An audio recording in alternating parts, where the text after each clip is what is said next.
Hello, today is February the 9th, 2022, and it's time for some new stock picks.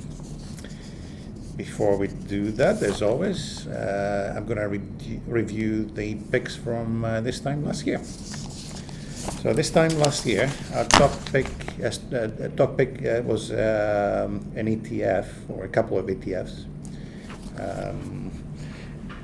Agricultural commodities, and the two ETFs that we mentioned a year ago were the DBA and RJA ETFs. The idea with that was all the quantitative easing and other monetary policy easing was pushing food prices and other prices higher, and that was a way to benefit from them, from the policy. And we had the DBA up 26.2%, and RJA up 35.4% since last year. Our next pick was silver, which has gone nowhere for a long time price-wise, and again, the rationale was that at some point it should be catching up with the demand for silver for electric vehicles and other industrial uses. It should be catching up with everything else, with inflation. However, silver didn't do so well, down about 14% for the SLV ETF, and the PSLV ETF 17%.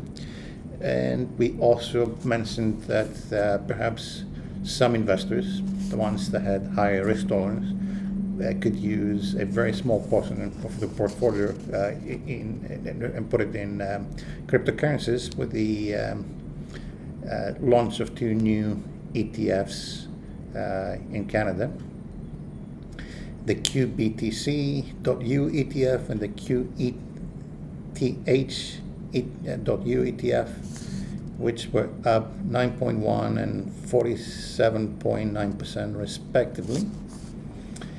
The average of our picks, not weighted in any particular way, just plain average, was up 14.6%, even though in reality agricultural commodities we would have like a much larger position than either silver or cryptocurrencies. That compares with the performance of the MSCI World total return ETF of 14.2% in US dollars. For this month and for the next 12 months or so, our new top stock picks would be 2 Canadian and 1 US. Again, like most of the last 12 months or so, I believe that the Canadian market is likely to outperform the US market, and that's why the picks are mostly Canadian. Number one, Great-West Life, one of the three large insurance companies in Canada.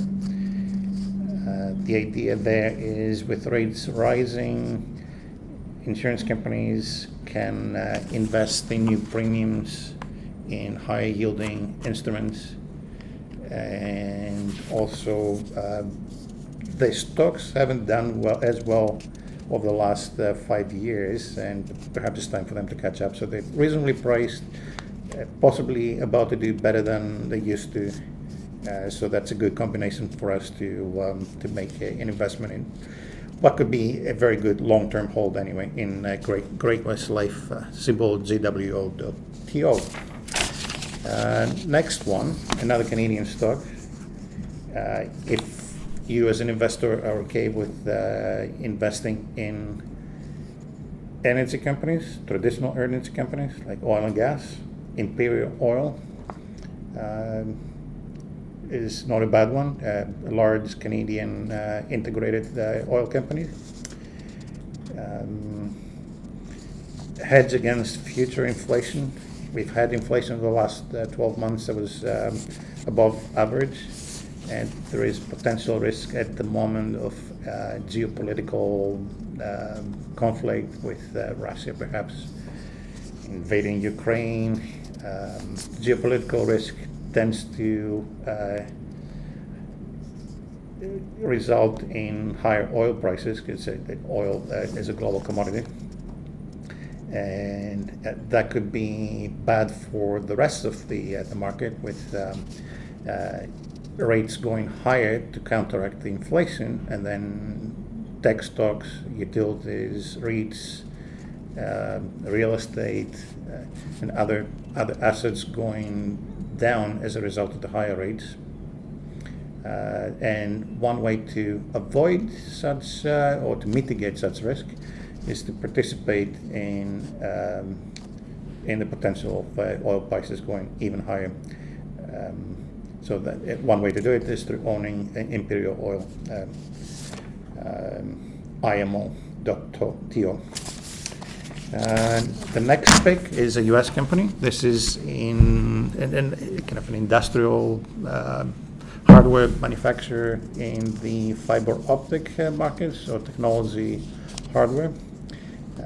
Clearfield Inc., symbol CLFD. Now, this is a smaller cap company. It's under $1 billion market cap, and therefore riskier than the other two. But it is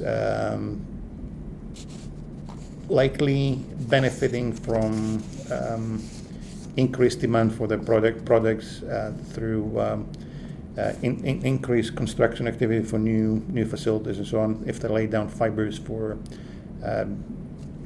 new buildings. And while it's not quite cheap, it's still within the realm of okay valuation, and the company is doing well, and the stock is doing well, and we think it has a little bit more room to grow for maybe another 12 months, hopefully for longer than that too. If you have any questions about these stocks or any other stocks that you may own in your portfolio, please give us a call. Thank you.